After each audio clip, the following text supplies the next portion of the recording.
Dala ng kainosentehan ng isip ni Lexie na sa panahon pa nang siya'y 7 taong gulang pa lamang. Wala nakapagturo sa kanya kung ano bang dapat at tamang gawin ng isang dalaga. Di makapaniwala si Cedric sa dalagang hubot-hubad sa kanyang harapan. Malaking babae ito kaya kahit si Otso pa lang ang dalaga, matured ng katawan. Para kay Cedric ito na ang pinaka-perpektong katawan ng babae na kanyang nakita sa tanang buhay niya.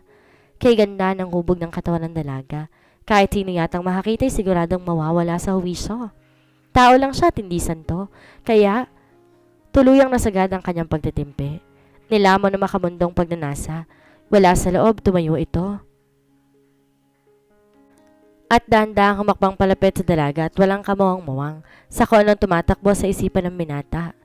Nakatitig sa isa't isa ang dalawa hanggang sa huminto si Cedric sa harapan na nakahubad na si Lexie. Umangat ang dalawang kamay ng binata, hinawakan sa magkabilang bisgi ang dalaga, hanggang sa dahan-dahan bumaba ang mukha nito sa dalaga. Sinibasib ng halik ang kulay rosas itong mga labi. Kusang pumikit ang mga mata ni Lexie, napahawak siya sa mga balikat ni Cedric.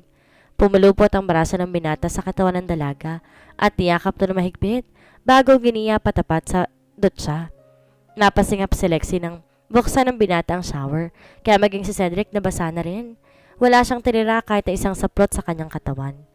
Pagkatapos maghubad, gumapang sa kanyang mga palad sa hubad na katawan ni Lexie, hanggang huminto ito sa malusog na dibdib ng dalaga. Nakalalasing ang halik na pinagsaluhan ng dalawa, kaya tuloy ng tinakasan ng katinoan ang kanilang mga isipan. Kahit walang muwang sa mga nangyayaring dalaga, kusang lumabas sa kanyang big ang mga ungol na gumapang pababa sa kanyang leeg, ang mga labi ng binata, at ilang sandali pa hindi na makapaghintay si Cedric. Sinarado niyang gripo bago binuhat ang dalaga upang dalhin na sa kama. Walang pakialam kahit nakapabasa ang kanilang mga katawan. Maingat na binaba si Lexie sa ibabaw ng kama. Napangiti siya dahil sa kainosente ng dalaga. Masuyong hanilikan to sa labi bago nihanda ang sarili. Pumesa sa pagitan ng mga hita ng dalaga habang dalaga ay nagpapatiano dalang sa mga nangyayari. Tuluyang inangkin ni Cedric ang katawan ng dalaga. Kahit nakikita na sasaktan na to, hindi pa rin nagpatinag ang binata dahil sa mga sandaling iyon determinada siya na tuluyang mapasa kanya ang dalaga. Matagal nakatitig sa kisame si Cedric at pinag-iisipan niyang mabuti ang namagitan sa kanila ng dalaga.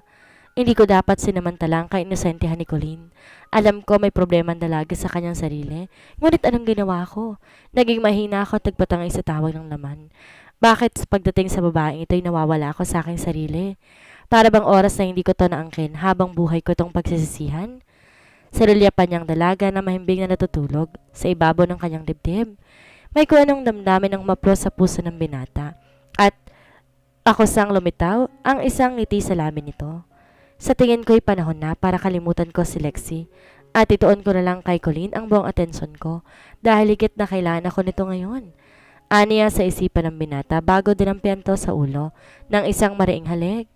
Pirikit niya ang mga mata at mahigpit na niyakap ang natutulog na dalaga. Dinadamang init na nagmumula sa hubad na katawan nito. Lexie's POV. Mahigit 1 linggo na ako namamalagi sa mansyon ni Cedric. 1 linggo na rin kami nagkukulong sa kanyang kwarto. Napakabuti niya sa akin at minsan di niya ako iniwan. Ngunit hanggang ngayon di ko pa rin sinasabi sa kanyang totoo kong pangalan. Natatakot kasi ako na matunto ng matandang lalaki na siyang bumili sa akin ng kinaroroonan ko.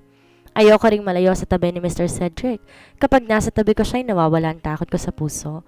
Laging kampante ang pakiramdam ko. Nakakonsensya ako tuwing tinatawag niya akong Colleen. Ngunit ito na lang ang tayong paraan sa naisip ko para sa kaligtasan ko. Anong iniisip mo at kanina ka pa tulala?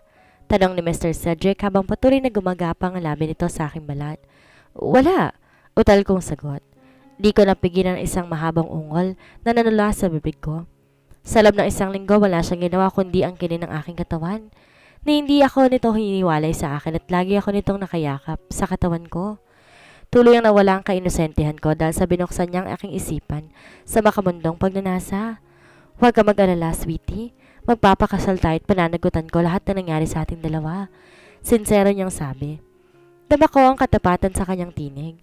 Habang sinasabi ito'y patuloy na gumagapang ang mga labi niya pababa sa aking dibdib. Natigilan akong bigla nang marinig kong mula sa kanya ang salitang kasal. Isang alaalang pumasok sa aking isipan. Ang lalaki na pinagsanglaan ko ng singsing ni Mommy. Kahit walang kasiguraduhan, umaasa pa rin ako. Isang araw magkikita kaming muli para makuha ang singsing sa kanya. Mula sa kisame, lumipat ang tingin ko sa mukha ni Mr. Cedric. Malungkot ang kanyang mga mata. Nang biglang sumeryoso ekspresyon ng mukha nito. Napanunok akong bigla at takad naman ng takot dahil mukhang di niya nagustuhan ang sinabi ko. Bakit ayaw mo magpakasal sa akin? Seryoso niyang tanong bago pinagpantay ang aming mukha. Tiimbagang na tumitig siya sa aking mga mata. Dahil ikakasal na ako sa ibang lalaki. Aniya sa malungkot na tinig. Halatang nasaktan si Mr. Cedric sa aking sinabi hanggang sa nagdilim ang mukha nito. Hindi ako papayag. Tayong magpapakasal, narinig mo? Sa akin ka lang ikakasal. May diin ang bawat katagang lumalabas sa kanyang bibig. Kita rin sa mukha nito ang determinasyon na mangyayari ang kung anong kanyang sinabi. Mariing hinalikan niya ang aking mga labi. Sa pagkakataong to'y naging marahas ang halik nito na ginawad sa akin. Batid ko masama ang loob nito. Ganun pa man di ako nagreklamo at malugod ko pa rin pinagbigyan kung ano ang nais ito. Naramdaman ko ng paghiwalay niyan dalawang hita ko gamit ang tuhod. Muli na naman akong inangkin ng paulit-ulit. Pakiramdam ni Cedric, gumuho ang kanyang mundo nang marinig ang sinabi ng dalaga. Matinding kabiguan ang nararamdaman niya ng mga oras na yon. Dahil ito ang kauna-unahang pagkakataon na tinanggihan siya ng isang babae. Mabigat ang loob na inangkin niya ang dalaga. Dito niya ibinuntol ang sakit na kanyang naramdaman. Isa lang ang tumatakbo sa isipan ng binata para hindi tuluyang mawala sa kanya ang dalaga. Kailangang mabuntis ito. Dahil ang magiging anak nila ang siyang magsisilbing bagkis sa kanilang dalawa para tuluyang matali ang babae sa kanya. Walang sinayang na oras si Cedric. Sinigurado niyang lahat ng kanyang nilalabas tanging sa sinapupunan ng dalaga na pupunta.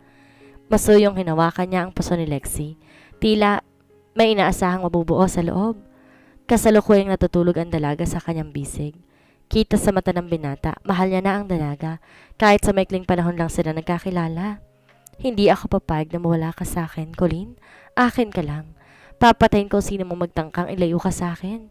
Aniya sa isipan, habang mahigpit na nakayakap sa katawan nito. Ayaw niya nang maulit pa ang nangyari. 11 years na nakalipas kaya sa pagkakataon to, sisiguraduhin niyang mananatiling kanya lang ang dalaga. Maingat na inalis ang ulo nito na nakaunan sa kaliwang braso ng binata. Bumangon siya, hinila ang puting tiwalang nasa gidling ng kama, saka ibinalat sa ibabang bahagi ng kanyang katawan. Ay lumapit siya sa kanyang laptop na nakapatong sa ibabaw ng center table. Pabagsak na umupo siya sa sofa, saka sinimulan niyang magtrabaho. Cedric's POV. Saglit akong huminto sa aking ginagawa nang bigla, sumagi sa isipan ko ang imahe ng batang si Lexi. Napansin ko na sa loob ng isang linggo na nakasama ko si Colleen, di malang sumagi sa aking isipan si Lexi. Nabalitaan ko ng kaibigan ni Mr. Mariano na si Attorney Wilson na namatay isang linggo nang lumipas. Dahil sa nangyari nagkaroon ng problemang isa sa kumpanya na aking pinamamahalaan at ito ang kumpanyang naiwan ni Mr. Mariano para sa nag-iisang anak na si Lexi. Nang mamatay ang ama nito, isa si Mr. Wilson sa pinaimbestigahan ko dahil nakala ko nasa kanya si Lexi. Nakarap ko ang abogado na si Mr. Mariano na pag-alaman ko hinahanap din ito si Lexi. Pinagtapat niya sa akin ang lahat ng kayamanan ng mga Zimmerman na iwan sa pangangalaga nito. Ngunit labis kong kinagulat nung isang araw, pumunta ito sa aking opisina.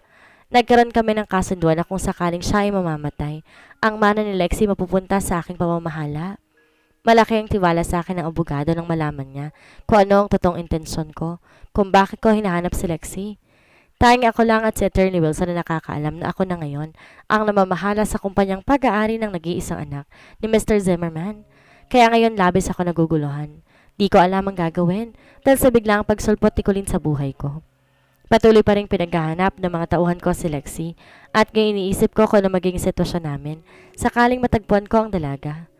Kahirap ay pariwanag ngunit nahuhumaling ako sa dalawang babae. Kahit sinikap kong kalimutan si Lexi, hindi pa rin tumigil ang puso ko na balang araw, matatagpuan ko rin to. Saglit ko lang nakakalimutan ng dalaga tuwing nasa harapan ko si Colleen. Di rin ako makapag-concentrate sa trabaho. Tumayo na lang ako at lumapit sa natutulog na dalaga. Sweetie, wake up. Mahina akong wika sa tapat ng kanyang tenga, habang pinapatakan ng halik ang maganda niyang mukha. Ginising ko nito dahil bala kong dalhin siya sa salon upang ipaayos ang kanyang buhok. Sa pagmulat ng mata, tumitig ang berde niyang mga mata sa akin.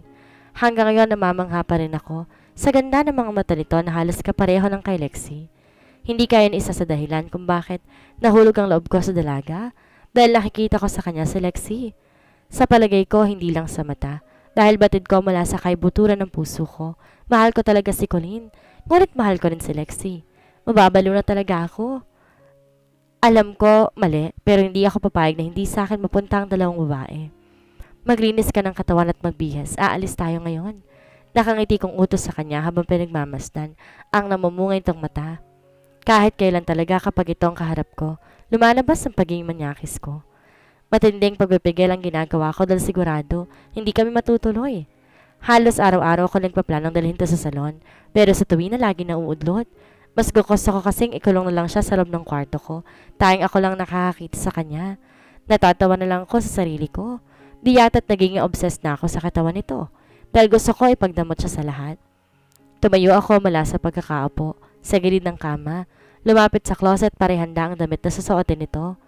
Ilang sandali pa, lura na kami ng isang mamahaling sasakyan hanggang huminto ito sa tapat ng isang sikat na salon. Nakababa ako ng sasakyan, hindi pa rin gumagalaw si Colleen sa kanyang kinaupuan.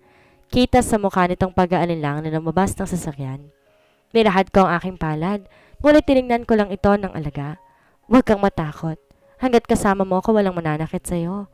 Pag-assure ko sa kanya habang nanatiling nakalahad ang aking palad sa harap nito. Napangiti ako nung abutin niya ang kamay ko hanggang tuluyan tong umibes ng sasakyan.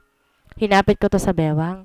Naramdaman kong yumakap ang mga braso niya sa aking katawan, kaya nagdiwang kalooban ko.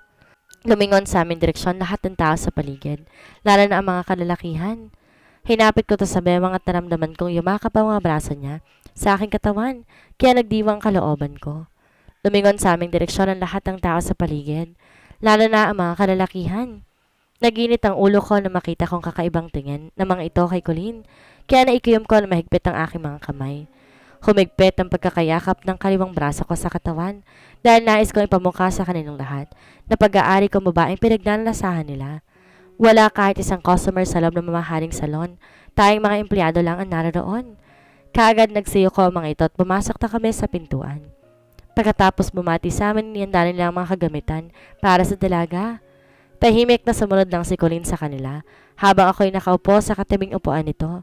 Nakatingin sa malaking salamin na nasa aking harapan kung saan malinaw kong nakikita ang dalaga. Labis na ikinasiya ng puso ko na makita kong simula dumating kami. Hanggang ngayon sa akin lang to nakatingin. Tila hinaplos ng konong damdamin ng puso ko kaya wala sa loob ng nganitian ko ito. Natigilan akong bigla nang gumanti ito na isang matamis ng ngiti na ngayon ko lang nakita. Iyata't kinilig ang puso ko na parang may kuryenteng kumalat sa buong pagkatao ko. Huwag mo siyang lagyan ng lipstick. Matigas kong saway sa babae nang akmang papahiran nito ng lipstick ang labi ni Colleen. Paumanhin po. Hinging paumanhin ito sa akin bago tinuloy ang pag-aayos sa dalaga. Ilang minutong lumipas, muli kong sinulyapan ang babae. Sa salamin, napangiti ako na makita kong sa akin pa rin ito nakatingin. Pero ilang segundo lang ang ngiti ko'y naglaho. Halos hindi na kumurap ang aking mata mula sa pagkakatitig sa mukha nito. Tuluyang lumitaw ang taglay niyang ganda dahil nawala ang mahaba nitong buhok na tumatakip sa katawan. Kita na napakagandang hubog ng katawan nito, lalo nang maputi at makinis ang balat. Pakiramdam ko lalo ko na humaning sa dalaga. Parang gusto kong kumuha ng kumot para balutin to at walang ibang makakita. Pumiit ako paharap sa kanyang hindi umaalis sa aking kinauupuan. Sumenyas ako lumapit to sa akin gamit ang kamay. Bigla namang lumayo ang babae sa gilid nito. Tumayo sa hindi kalayuan. Tsaka nagyuko ng ulo, ganun din ang ginawa ng iba. Mahinang kumilos si Colleen, palapit sa akin, tsaka tumayo sa harap ko. Halata sa kanyang mukha na nahihiya ito. Ako lang dapat na nakakakita ng mga mata mo, ha? Nagkakaintindihan ba tayo? Aniya sa seryosong tinig, habang magkahinang ang aming mga mata na parang walang tao sa paligid. Napangiti ako nang tumango ito sa akin, bago sumiling isang matamis ng ngiti sa kanyang mga labi. Lyra's POV. Galit na sumigaw si Chloe. Bago malakas na binatong hawak ng flower vase sa pader. Nabasag at nagkalat ang mga bubog sa sahig. Bahagya pa itong hinihingal habang malalim na katitig sa pader. Ilang sandali pa'y nanghihina tong napaluhod sa sahig. Tila na ubusan ng lakas habang hilam sa luha ang kanyang mga mata. Nakikita sa mukha nitong tila kawalan ng pag-asa. Chloe anak, what happened? Nag-aalala kong tanong bago umalis sa lumapit dito. Niyakap siya na mahigpit, tsaka sinandig ang ulo nito sa aking dibdib. Mom, I like him. No, I love him. I really love him, Mom. Sagot niyang tila wala sa sarili. Garal-gal ang tinig at halos pumiyok ang boses sa pagsasalita. Kita sa magandang mukha ng aking anak ang sakit ng kabiguan na nararamdaman nito ngayon, kaya hindi ko na kinayang matinding emosyon at tuluyan na ako napaiyak. Batid ko kung gaano kahirap ang pinagdaraanan niya ngayon. Shh! Nandito na si Mommy, sweetheart. Don't worry. Pangaalo ko sa kanya habang masuyong hinahagod to sa likod. Nais kong sa pamamagitan lamang nito, paramdam ko sa kanya kung gaano ko siya kamahal. Mom, please, ibalik mo ditong babaeng yon. Gusto kong wasakin ang mukha niya at maghirap siya hanggang sa kanyang huling hininga. Madiin ang bawat salita nito. Don't worry. Ako nang bahala dahil malapit na nating makuha ang lahat. Patay na si Wilson at ako nang hahawak ng kumpanya. Unti-unti nang mapupuntang lahat sa'yo. Nasa likod mo ako, anak. Hindi ka nag-iisa. Hindi mo kailangan sayangin ng mga luha mo para lang sa isang walang kwentang bagay. Ang tamang gawin mo, maghintay. Sabi ko sa kanya habang hinaaplos ang buhok nito. Di ko sukat akalain sasabitin din ito ang mga pinagdaanan ko noon. Pero hindi ako papayag na mamukhang kaawa-awang aking anak. Thank you so much, Mom. I love you. Aniya sa malambing na tinig. Parang batang yumapak ito sa mahigpit sa akin. Sa pagpasok ko sa pinto ng conference room ang lahat, napalingon sa akin. Biglang tumahimik ang buong paligid. Taas noong naglakad ako patungo sa bakanting upuan na nakalaan para sa bagong CEO ng Zimmerman Auto Corp. Ang lahat nakamasid sa bawat kilos ko. Kita sa mukha nilang labis sa pagtataka na tila nagtatanong ang kanilang mga mata ko nung ginagawa ko dito. Nang makarating sa aking civil chair, binaba ko ang aking mamahaling bag sa ibabaw ng mesa. Pinuno ko ng hangin ng dibdib ko at ilang segundong pinalipas bago ito pinakawalan. Good morning, everyone! Nakangiti kong bati sa kanilang lahat, tsaka tinignan isa-isang mukha ng board members. May kumpiyansa sa sariling umupo ako sa civil chair ng CEO. Sinundan ang aking likod sa sandalan nito. Marahil nagtataka kayo kung sino ako? I am Mrs. Sintoy Zimmerman, Mariana's wife. A new CEO. Lahat bahagyang umawang ang kanilang bibig. Zimmerman Auto Corp. Nakangiti kong sad na siyang kinabigla. Paano nangyari ikaw maging CEO? Ang pagkakaalam namin lalaki ang bagong CEO. Naguguluhang tanong ng isa sa kanila. Tumaas ang sulok ng bibig ko bago ako nagsalita. Since patay na si Attorney Wilson at hanggang ngayon hindi pa rin nakikitang nawawala akong anak na si Lexi, pansamantalang ako muna mag-manage ng kumpanya. Nakangiti kong paliwanag, siyang kinalaki ng kanilang mga mata. Kita ko ang pagtutol sa mukha ng ilan sa kanila, kaya nakadama ako ng inis. Hindi po pwedeng ikaw magpatakbo ng kumpanya. Hindi birang mawawala sa amin kapag napunta sa isang taong walang alam sa negosyong kumpanya ni Mariano. Ana isang board member. Tumayo ito at galit na humarap sa akin. Baka sa mukha nito ang labis sa pagtutol.